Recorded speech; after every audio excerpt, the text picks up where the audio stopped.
E aí, tá gostando dos relatos? Então o que você acha de deixar um like aí no vídeo, hein? Gosta dos relatos? Deixa o seu like, mesmo que seja nos cortes.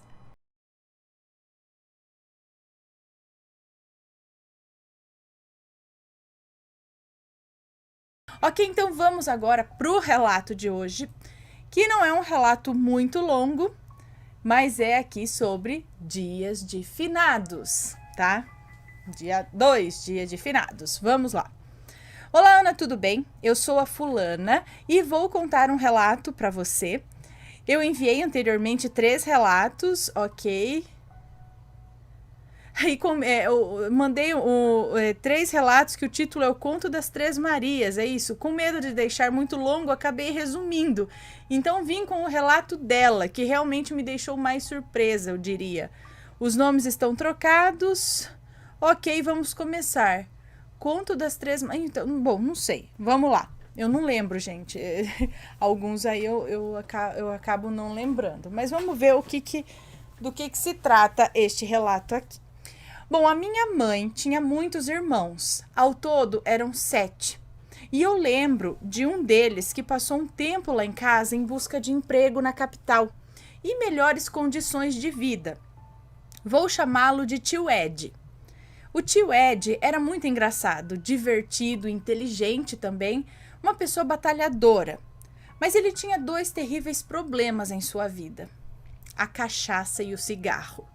Apesar de viver bêbado, ele nunca tratou nem a mim, nem a nenhum dos meus irmãos de forma ruim, nem nada disso. Ele sempre nos tratou muito bem, mas sabíamos que aquilo não era a vida para ele, né? Então, depois de várias bebedeiras, a minha mãe teve que conversar com ele e ele acabou voltando para o interior. E lá ele continuou sua vida, mas infelizmente nunca conseguiu largar nem o cigarro nem o álcool, o que infelizmente causou várias confusões e discussões na família. Um dia ele foi em casa. Um dia ele foi em cada um dos irmãos com quem ele estava brigado e se desculpou por tudo. E disse que tentaria mudar tudo aquilo e que ele ia largar aquela vida. Mas infelizmente ele decidiu isso tarde demais. Ele foi encontrado na manhã seguinte, morto, deitado em sua rede. Ele morreu enquanto dormia. Eu não sei o motivo da morte, porque minha mãe só me dizia que foi por causa da bebida. Então eu deduzi que foi cirrose. Todos ficaram muito abalados, foi feito o velório e por fim ele foi enterrado no cemitério do interior lá onde no cemitério do interior lá de onde minha mãe morava. Acho que é isso. Pode ser também algum ataque cardíaco, alguma coisa assim, porque a bebida implica em muita coisa, né, no corpo. Cigarro também, enfim, quando há um abuso, né? Passaram-se 3 meses e chegou o dia de finados, que já era costume da minha mãe e da minha tia-avó Maria, a Maria 3 a M3 do relato das Três Marias. Era costume da minha mãe, da minha tia-avó e alguns outros familiares visitarem os túmulos e acenderem velas, fazer uma oração ali. Assim que chegou em frente ao túmulo do meu tio Ed, minha tia acendeu algumas velas e começou a rezar por ele. E na mesma hora ela começou a passar mal. Então seus netos a levaram para o carro para poderem ir para casa e aí o mal-estar da minha tia não passava.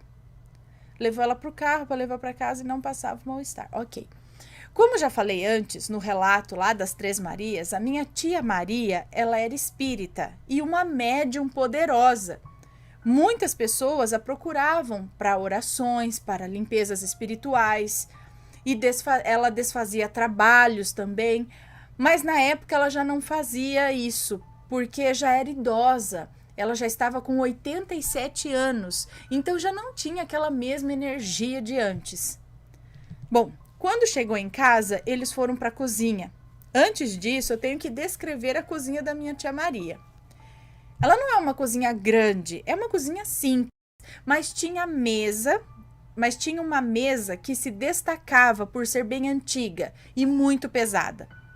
Me lembro de uma vez que estava sendo feito ali umas mudanças por causa do aniversário da minha tia e precisou de 4 homens para mudar aquela mesa de lugar. Para vocês terem uma ideia, tá? Ter uma noção aí do peso dessa mesa. Precisou de 4 homens para mover a mesa de lugar.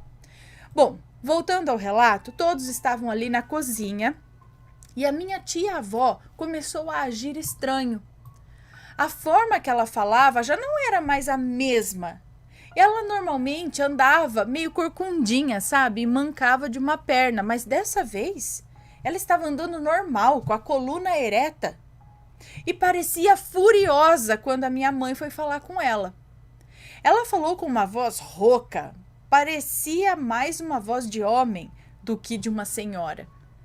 Nessa hora, uma das netas, que era espírita também, percebeu o que estava acontecendo e pediu para que todos se sentassem em cadeiras ao redor da mesa, rezando, e tentassem se comunicar com o espírito incorporado na minha tia-avó. E enquanto isso, a minha tia Maria andava de um lado para o outro e seu rosto demonstrava uma mistura de raiva com confusão, como se não entendesse o que estava acontecendo ali. Eu sei que começaram a fazer perguntas e descobriram quem era o espírito. E era o meu tio Ed. O mesmo falava furioso, que não entendia o que estava acontecendo, que ele chamava os irmãos e o meu avô, mas não via ninguém, era tudo escuro, que ele só viu a tia Maria e aí resolveu ir atrás dela por conta disso. A neta da minha tia, tentando conversar com ele, tentando pedir para que ele procurasse a luz, que a missão dele aqui na Terra tinha acabado. Que a missão dele aqui já tinha acabado, uma coisa assim, explicando que ele tinha morrido e tal.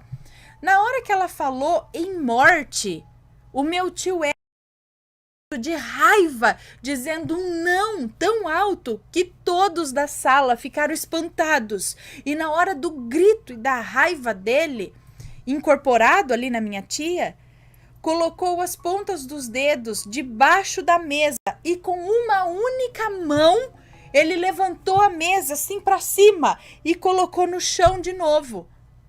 Com as pontas dos dedos embaixo da mesa, que com uma única mão levantou aquela mesa e pôs no chão de novo.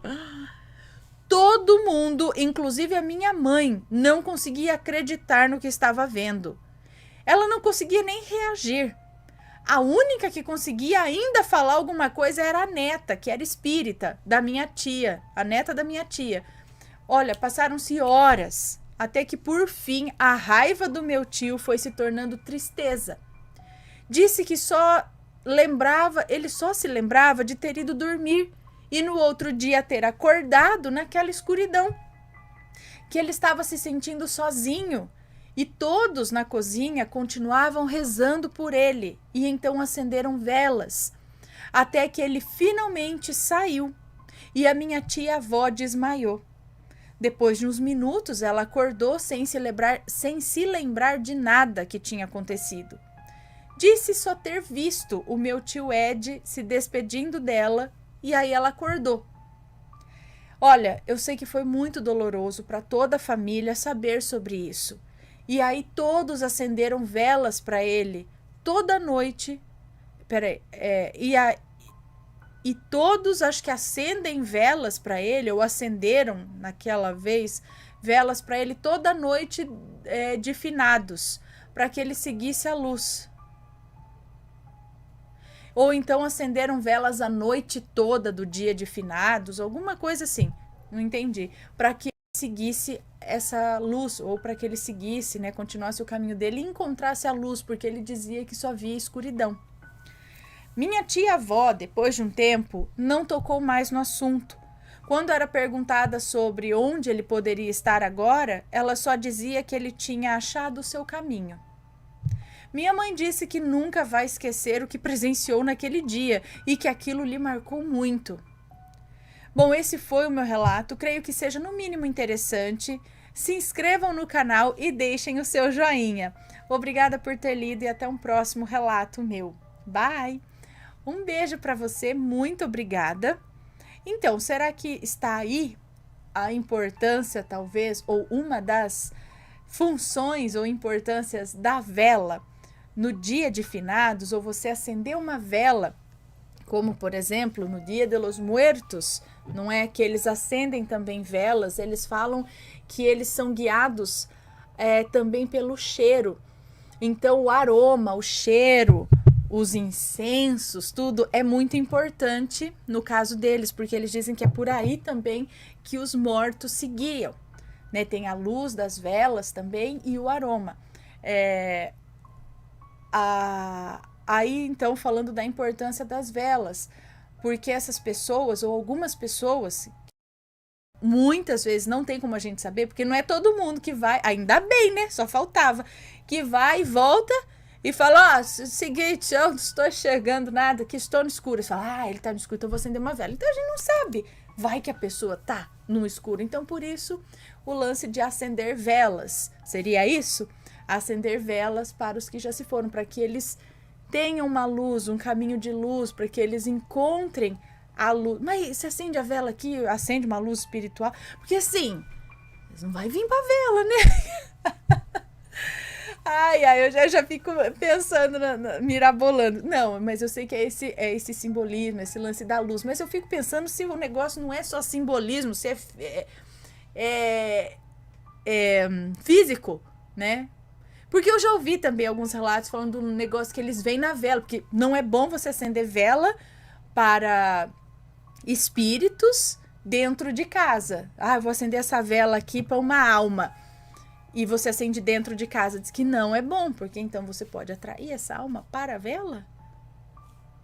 Mas aí... Pessoal, me expliquem, deixem nos comentários aí como funciona e por que a gente acende as velas para os que já se foram. Qual o local ideal no túmulo das pessoas, fora de casa? Se de repente você não pode... Eu não posso ir até o cemitério. Ou a pessoa que me é querida está enterrada num local muito longe. Eu moro em outro estado, em outra cidade, não tenho condições de ir. Mas você quer acender uma vela para essa pessoa? Você acende onde? No quintal de casa? Você oferece? Ou não, eu não tenho exatamente para quem oferecer, quero oferecer para as almas que estejam por aí precisando, entendeu? Aí você vai lá e coloca a vela fora de casa, para dar uma luz para essas almas. Mas você pede a luz para eles ou eles vão vir até a vela? Por que não pode acender dentro de casa? Me deixem aqui as explicações, por favor. Pessoal, muito obrigada. Esse foi o relato de hoje. Espero que tenham gostado. Um grande beijo para vocês. E se você tem alguma experiência aí com o dia de finados, se algo já aconteceu aí com vocês nesse dia referente a alguma coisa do tipo velas ou espíritos e tal, manda o relato pra gente, ok? Me conta, gostou do relato? Então o que você acha de deixar um comentário aqui embaixo, sempre com respeito, por favor, além do like, é claro.